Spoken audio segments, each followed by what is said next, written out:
اس میں police officer جو ہوگا وہ شامل نہیں ہوگا. یہ ٹوٹلی انکوائری اور یہ مجسٹریٹ کے پاس استغاثہ دائر کرنا، یہ پرائیویٹ کمپلینٹ ہم اس کو کہہ سکتے ہیں. پرائیویٹ بندہ ایک مجسٹریٹ کے پاس جا کے استغاثہ بڑے آسانی انداز میں کر سکتا ہے، اپنا موقف بیان کرے، وہ ٹینٹیٹیو اسیسمنٹ لے کے پھر ان کرمنلز کے خلاف ایکشن لیں گے. تو کرمنل لا کو ایکشن لینے کے دو طریقے ہیں، ایک F I R first information report کے تحت اور دوسری ہم کمپلینٹ کے تحت.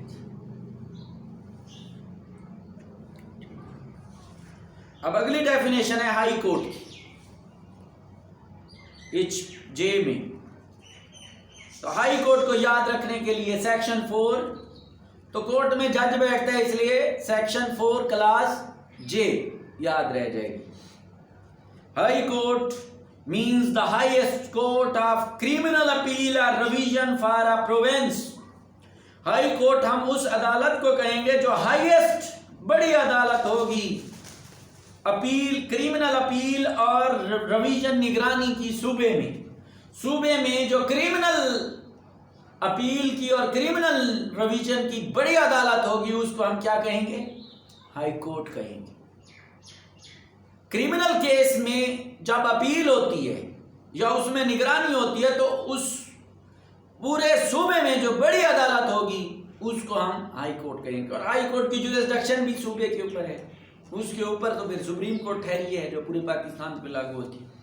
تو کریمنل لا میں criminal appeal, civil appeal, family appeal اور ریونیو اپیل شامل نہیں ہوگی. اس لیے تو کریمنل لا میں جو ہائی کورٹ ہوگی صوبے کی سب سے بڑی اپیل کی عدالت اور نگرانی کی عدالت کو ہم ہائی کورٹ کہیں گے. اگلا جو ہے وہ انکوائری ہے. انکوائری کہتے ہیں inquiry includes every inquiry. Inquiry میں شامل ہے ہر انکوائری جس طرح کی بھی ہے. اس نے کہا کہ ہر انکوائری جو ہوگی other than a trial conducted under this code. other than کو ابھی نہ پڑھے، other than a trial conducted under this code کو کاٹے نہیں، بریکٹ میں بند کر کے. تو کہتے ہیں includes every inquiry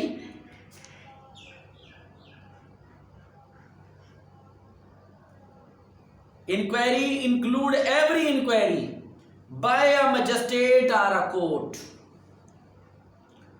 ہر وہ انکوائری جو مجسٹریٹ اور کورٹ کرتی ہے اس کو ہم انکوائری کہیں گے. یہ جو لفظ ہم نے بریکٹ میں ڈالے ہیں یہ اینڈ میں لکھیں گے. other than a trial conducted is those code. لیکن انکوائری میں ٹرائل شامل نہیں ہوگا.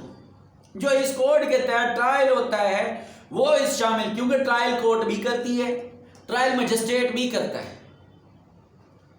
کچھ مجسٹیرین ٹرائل ہیں، کچھ کورٹ کے ٹرائل ہیں، سیشن کورٹ کے ٹرائل ہیں، first class, second class, third class magistrate کے بھی ٹرائل ہیں. تو انکوائری جو ہے ہر انکوائری کو ہم انکوائری کہیں گے جو مجسٹریٹ اور کورٹ کر دیا، لیکن اس کو ٹرائل میں اس کو نکال دیا. ٹرائل سے ہٹ کے جو بھی مجسٹریٹ انکوائری کرتی ہے اس کو ہم انکوائری کہیں گے. ٹرائل سے ہٹ، صرف ٹرائل سے ہٹ. اگلی بات آ گئی ہماری انویسٹیگیشن کی. اس کو اردو میں تفتیش کہتے ہیں. Investigation includes all the proceeding under this code. وہ تمام کاروائیاں جو اس کوڈ کے تحت ہوتی ہیں. اس کوڈ کے تابع جتنی بھی کاروائیاں ہیں، جتنی بھی، اس کو ہم کیا کہیں گے؟ انویسٹیگیشن کہیں گے. کوڈ کون سا ہے؟ کوڈ آف کرمنل پروسیجر 1998 1898 جو ہے. تو کہتا ہے کہ اس کوڈ کے تحت جتنی بھی پروسیڈنگز ہیں اس کو ہم انویسٹیگیشن کہیں گے. لیکن پھر اس نے کہا کون سی؟ For the collection of evidence. اور وہ پروسیڈنگ جو شہادت اکٹھی کرنے کے لیے ہوتی ہیں، اور وہ پروسیڈنگ کون کرے؟ Conducted by a police officer اور بائی ادر پرسن. اور کوئی اور پرسن بھی ہو سکتا ہے، میں بھی ہو سکتا ہوں، آپ بھی ہو سکتے ہیں، لیکن اس کے لیے اس نے شرط لکھی ہے who is authorized by a magistrate in this behalf. تو کلیکشن فار ایویڈنس کی جو پروسیڈنگز ہے وہ یا تو پولیس کرے یا کوئی ایسا بندہ جس کو مجسٹریٹ اجازت دے، وہ کیا کرے؟ کلیکشن آف ایویڈنس کریں. تو اس پروسیڈنگ کو ہم کیا کہیں گے؟ انویسٹیگیشن. سمجھ آ گئی؟ ادر دین مجسٹریٹ، لیکن مجسٹریٹ نہیں ہو سکتا، مجسٹریٹ تفتیش نہیں کر سکتا. کوئی تھرڈ بندہ کا تفتیش کر سکتا ہے لیکن مجسٹریٹ نہیں کر سکتا، لیکن وہ تھرڈ بندہ مجسٹریٹ کے کہنے پہ تفتیش کر سکتا. سمجھ آئی نا؟ اب ایم پہ ہے جوڈیشل پروسیڈنگ. جوڈیشل پروسیڈنگ عدالتی کاروائیاں یا عدالتی کاروائی انکلوڈز اینی پروسیڈنگ، کہتے ہیں اس میں بھی شامل ہے اینی کوئی بھی proceeding in the course of which evidence is اور may be legally taken on oath. Oath حلف کو کہتے ہیں، اور حلف جو ہے صرف اور صرف مجاز ہوتی ہے، کورٹ ہی لیتی ہے، یا اعلیٰ برداری کی تقریریں ہوتی ہیں، یا جب کوئی ہائیسٹ آفیسز ہوتے ہیں اس کو جب کوئی بھی بندہ کیپچر کرتا ہے، کیپچر تو شاید نہیں کہیں گے، جب اس کو دیا جاتا ہے تو اس کو لینے سے پہلے اوتھ لیتے ہیں کہ تو اپنے عہدے کے ساتھ وفادار رہے گا، کرپشن نہیں کرے گا فلاں. اس کو ہم عدالتی کاروائی نہیں کہیں گے. لیکن ادھر اس نے کہا ہے کہ جوڈیشل پروسیڈنگ میں شامل ہے اینی پروسیڈنگ، کوئی بھی proceeding in the course of which evidence, اور وہ پروسیڈنگ جس میں ہم شہادت لیں، از اور may be legally taken on oath, کہ اور وہ شہادت جو ہم حلف کے اوپر لیں تو اس کو ہم کیا کہیں گے؟ Judicial proceeding. عدالت کی ہر وہ کاروائی جو جس میں ہم شہادت لیتے ہیں حلف کے اوپر، اس کاروائی کو ہم جوڈیشل پروسیڈنگ کہیں گے، ادروائز جوڈیشل پروسیڈنگ نہیں ہوگی. صرف وہی پروسیڈنگ جو جس میں ہم شہادت لیتے ہیں، اور شہادت بھی حلف کے اوپر، کیونکہ ہم جب شہادت لیتے ہیں تو پہلے اس کو قسم اٹھواتے ہیں کہ اللہ کا نام لے کر کہو، جو کچھ کہو گے سچ کہو گے، اگر جھوٹ بولو گے تو اللہ مجھ سے ناراض ہوگا. یہ ہوتا ہے حلف. اور ایسی پروسیڈنگ جس میں شہادت لینی ہو اور شہادت لینے سے پہلے ہم اس سے حلف اٹھوائیں تو اس کو ہم جوڈیشل پروسیڈنگ کہیں. اب این پہ ہے نان کوگنیزیبل اوفینس، ناقابل دست اندازی، ناقابل دست اندازی جرائم، کہ ایسا جرم جس میں اس کو ہم پکڑیں گے نہیں. دست ہاتھ کو کہتے ہیں، اندازی گریبان میں ڈال لیں، بازو پکڑ لیں. Non cognizable offence, non cognizable case. کل ہم نے کوگنیزیبل اوفینس اور کوگنیزیبل کیس پڑھا تھا، اسی طرح سے اب نان لگ گیا. تو جب نان کوگنیزیبل اوفینس لگتا ہے تو اس میں ہم کسی بھی جرم میں یا کسی بھی کیس میں جو نان کوگنیزیبل ہے، پولیس جو ہے مجسٹریٹ کے وارنٹ کے آرڈر کے بغیر گرفتار نہیں کر سکتی. کہتے ہیں naan کوگنیزیبل offense means an offense for and non cognizable case means a case in which a police officer may not arrest without warrant. کہ اگر ایک بندے نے جرم کیا اور جرم آتا ہے نان کوگنیزیبل offense میں، پولیس وہ آرام سے کھڑا ہے، پولیس اس کو گرفتار نہیں کرے گی. کاٹ دے پولیس اس کو گرفتار نہیں کرے گی. وہ کہے گا نا کہ وہ پولیس اس کو گرفتار بھی کرے گی تو اس کو اگر پتہ ہے کہ بھائی میرا جرم جو ہے نان کوگنیزیبل ہے اور مجھے گرفتار نہیں کر سکتے، پہلے جائیں مجسٹریٹ سے آرڈر لے کے آئیں، وارنٹ لے کے آئیں، پھر میں آپ کو گرفتاری دوں گا، ادروائز نہیں. سمجھ آ رہی ہے نا؟ تو ان کے وہ اوفینس اور وہ کیس جو نان کوگنیزیبل اوفینس اور نان کوگنیزیبل کیس ہے، اس میں پولیس جو ہوگی کسی بھی بندے کو مجسٹریٹ کے آرڈر، مجسٹریٹ سے جاری کردے وارنٹ کے بغیر گرفتاری نہیں ممکن ہی نہیں، چاہے وہ تھانے میں ہی چلا جائے. اب اگلا ڈیفینیشن ہے اوفینس کی. اوفینس مینز اینی ایکٹ اور اومیشن. بہت زبردست ڈیفینیشن ہے. کوئی جرم کی ڈیفینیشن کیا ہے؟ اب کہتے ہیں اوفینس. اوفینس کا مطلب ہے مینز اینی ایکٹ، کوئی بھی عمل، اور اومیشن ترک عمل. اب نرس جو ہے وہ دوائی دینے کی پابند ہے، اس نے دوائی نہیں دی، اس نے اپنے عمل کو، اس کا عمل تھا دوائی دینا، اس نے دوائی نہیں دی تو ترک عمل کیا، ریزلٹ میں بندہ مر گیا. وہ کہتے ہیں اللہ کی مرضی. نہ بابا نہ، آپ کی ڈیوٹی تھی، آپ نے میڈیسن نہیں دی، اس نیت سے نہیں دی کہ آپ میڈیسن نہ دیتی، اس نیت کے ساتھ کہ آپ نے بندہ مارنا ہو، اور آپ کو پتہ ہے کہ اگر میڈیسن نہیں ملی یہ تو بلڈ پریشر ہائی ہو جائے گا، اٹیک پڑ سکتا ہے، کچھ بھی ہو سکتا ہے، تو اس کو ہم ترک عمل میں لیں گے. تو یہ اس نے اپنی ڈیوٹی کی اوبلیگیشن، تو یہ بھی ایک ایکٹ ہے، دوائی نہ دینا بھی ایک ایکٹ ہے. تو وہ کہے کہ میں نے مریض کا گلا تو نہیں دبایا، خود بخود مار گیا. آپ نے گلا نہیں دبایا، نہ ہی آپ نے اس کو فائر مارا ہے، آپ نے میڈیسن نہ دینا ایسا ہے جیسے آپ نے اس کو گلا دبا دیا. تو دونوں چیزوں کے اوپر عمل، ترک عمل، اور وہ کیسے عمل اور ترک عمل کو ہم اوفینس میں شامل کرتے ہیں. Made punishable by any law for the time being in force. اور اس ملک میں وہ عمل اور وہ ترک عمل جو ہے اگر کوئی کرتا ہے تو اس کو سزاوار بنایا گیا، اس کے اوپر قانون بنا ہوا ہے. اور it also include an act in respect of which a complaint may be under section 20 of Cattle Trespass Act 1871. اور Cattle Trespass ایک قانون ہے اور اس میں بھی اس کو جرم بنائے گئے ہیں. تو کیونکہ Cattle Trespass میں FIR ہے ہی نہیں، اس میں صرف ہوتی کمپلینٹ ہے، تو اس کو بھی اس نے کہا کہ وہ بھی جرائم ہے. تو اب آپ نے دو چیزیں ذہن میں رکھنی ہیں اوفینس میں، کہ عمل اور ترک عمل، اور ہر اس عمل اور ترک عمل کے لیے سزا بھی دی گئی ہے اور جرم بھی بنا ہوا ہے، قانون بھی پاس آؤٹ ہے، اور اس کو منع کیا گیا ہے کہ نہ آپ نے ترک عمل کرنے نہ وہ عمل کرنے. زنا جرم ہے، چوری جرم ہے، قتل جرم ہے. یہ دیکھیں زنا کرنے سے ہوتا ہے، ترک عمل سے نہیں ہوتا. قتل کرنے سے ہوتا ہے، بعض اوقات جیسے میں نے مثال دی کہ میڈیسن دی ہے، میڈیسن ٹائم پہ نہیں دی، بندہ مر گیا، بی پی شوٹ کیا، کہانی ختم. تو یہ ترک عمل ہے. تو ایسے عمل اور ترک عمل جو کسی بھی قانون میں منع کیے گئے ہیں اور ان کی سزا بھی بنائی گئی ہے، تو وہ ترک عمل بھی اوفینس کی جملے میں آئے گا. ٹھیک ہو گیا. اب آ گیا officer in charge of a police station. یہ ایک عہدہ ہے، عہدہ بھی نہیں ہے، یہ officer in charge of a police station جو ہے آفس کا نام ہے.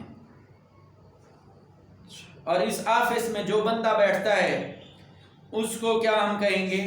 Inspector, sub inspector, assistant sub inspector. 3 بندے اس کی جگہ پہ لے سکتے ہیں.